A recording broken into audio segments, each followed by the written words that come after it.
DroneTalks is an online platform to spread ideas and to educate in the drone ecosystem. At DroneTalks, we discuss technology, regulatory, business and ecosystem topics openly with industry leaders to enable and foster innovation for a better future. Hi everyone, I'm Eszter Kovacs, co-founder of DroneTalks, and today I am here with Mark Watson, who is working for NATS as a head of UTM services. Hi Mark. Hi, great to see you, Eszter. Great to see you. I should admit that I love Mark because a lot is going on always in the UK and he's always up to date with everything, so it's a good information source. So I strongly suggest to stay tuned.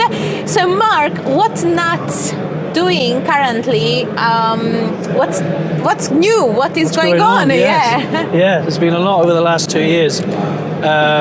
Certainly with the pandemic, what we saw, whilst airlines fell off in their operations, drone operations absolutely came to the fore. There was all manner of applications of drone technology right throughout the UK, right throughout Europe, whether it be for COVID-based sample delivery for medical purposes, to connecting remote communities, to try and connect them more into a digital economy. And for our role at NATS, and my role is in service integration, is very much trying to work with such innovators and understand how we can help them fly, and equally what that might mean for us and our service, how we might need to evolve our air traffic service to support them in the longer term. So working with such bright, innovative companies through that period has been really insightful, really It's interesting. awesome. So you see a lot of startups coming up in the UK and trying to ride this wave caused by COVID, right?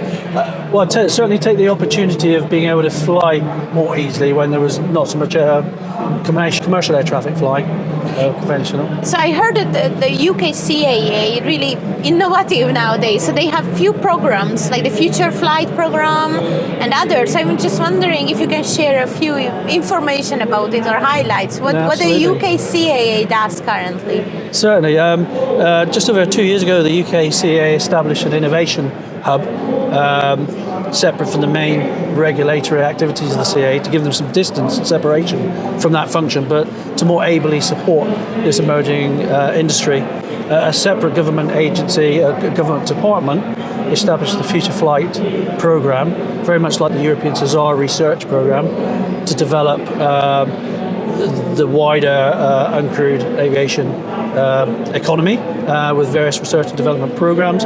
That's now coming to an end of its first 2-year phase, so a lot of great information and learning and insight is coming out of Future Flight, out of the CAA Innovation Hub's participation in those sort of projects, in how that might in the future shape UK policy and direction. Talking about the UK policy and direction, is it going to be the same like the European, or are they going to be different? You know, now we have Brexit, we all know that. So I'm just wondering what's going to happen. What's your thought? That's a really interesting question. One of the things we saw was with Brexit, we did not take with us the European U-Space regulation. So we now look to what the UK CAA has been learning from Future Flight, what the Department for Transport has been learning from Future Flight, and indeed the Future Flight programme itself, as we're seeing, is now influential in helping advise what government policy might be. So more stakeholders at a government level are now involved in that conversation of determining what the future would be, learning from what's happening with U-Space rollout in Europe to help shape what that future UK solution may be. But as yet, there's various consultations going on within the UK, such as the Airspace modernization strategy that the CAA is running, which will help get the right insight into a future policy decision making. So when we're going to have the policy, what do you see when it's going to happen in the UK? So, just some rough. Yeah, well, to give you an example, the Airspace modernization strategy, they tried to embody some of the examples of how it might be. The consultation on that closes on April the 4th, or has closed on April the 4th, depending when this is with the broadcast. And that will give information to the UK CAA and Department for Transport on public and industry views on how it should be managed. So we would expect then out of that process within 6 months the results of that to potentially be released, and a further 6 months perhaps for policy decisions to be made on the basis of that. So over the next 12 months perhaps. That's pretty good. I mean, if they keep that timeline, that's pretty innovative and quick compared to the European one, because I heard maybe there is some delay in the European one because the remote ID delayed, in the U-Space. I'm not sure. What's your thought about the European U-Space regulation? Any thought? Well, there's lots of good in it, and particularly when you reflect back that it was I was looking up before this conversation, the Warsaw Declaration of 2016 of Commissioner Bulc that set all this U-Space in train. And here we are, 5.5 years later, the regulation's published. It's pretty clear what the services are and how the European Commission would like that structured U-Space environment to be set up. But the next step, as we're all finding out at this conference, is there's still some things to do in detailed understanding the recent acceptable means of compliance guidance material that's been published by EASA goes some way. There's still lots of questions that need to be answered, and the only way to do that is to work collaboratively together as Europe jointly implements U-Space and learns the lessons. We in the UK are in quite a fortunate position, one might argue, that we can actually learn from that and take the best of what comes out of that process in due course.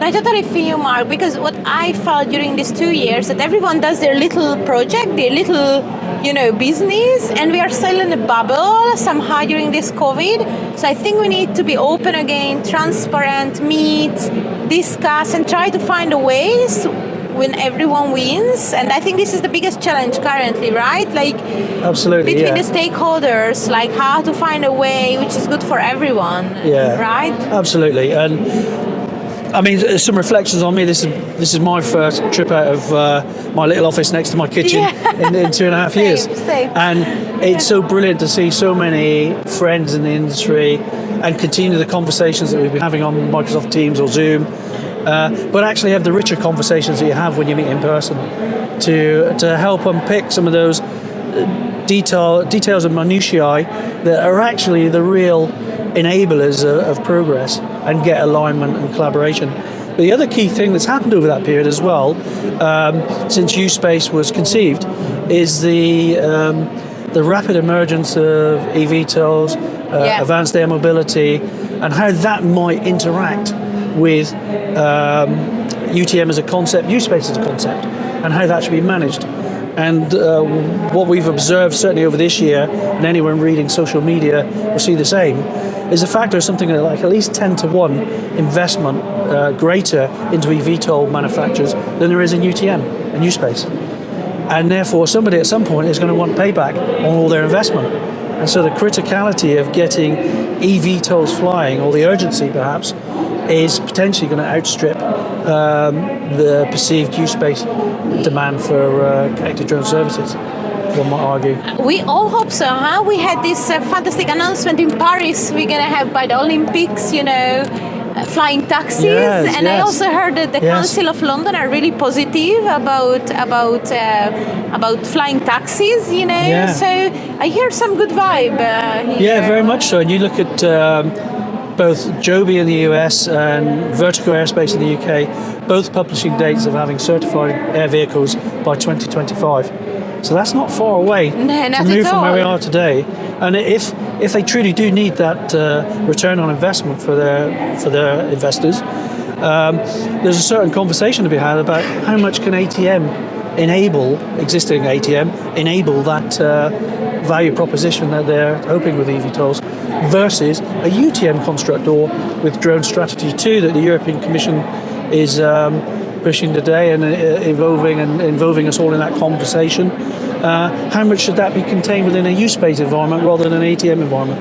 And once again, I think that is going to be really interesting for us all to continue to collaborate, have a conversation, and work out where it's best served. And I think sounds amazing. I think that's now the hottest topic. So Mark, you summarize it very well. I'm really excited about it, especially about cities, because this is where is the question there. Airports, cities, how they plan it. So thank you so much, Mark, for the conversation. It was lovely having you here at DroneTalks. Well, thanks for the opportunity. It's brilliant to be back out in the community and getting bad comments from people as they walk past. Terrible. But Mark it's is wonderful. super popular.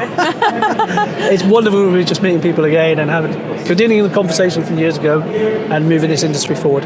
So Fantastic. Thank you for following DroneTalks, and please like our channel, subscribe to our YouTube channel, and comment our videos. If you have any message to Mark, if you are at the show, meet him and look for his advices regarding UK. Thank you.